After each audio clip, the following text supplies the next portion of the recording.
当天会虽然担任立委经历第16党，加上10党的议员，民代经历丰富完整。不过，定切讲家己虽然资深，不过依然是担起上少年的立委。面对这届立委提名初选登记，伊一人来到市党部交保证金加登记资料，强调25党前的伊，加25党后为地方打拼的心永远无变，唯一改变的就是愈来愈活力。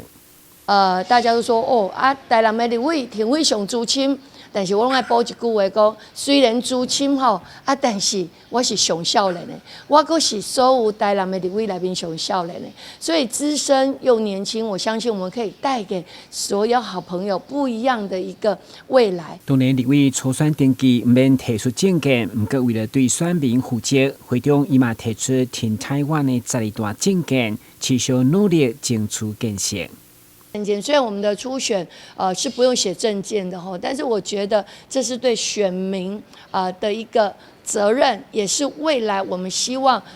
为大家打拼的这12大政见，这当中又有交通、有教育、文化，甚至是有经济发展、农业发展。经过了解，到21号杂志第3选举区目前党内也未传出对手出面竞争。台南新闻军事采访报道。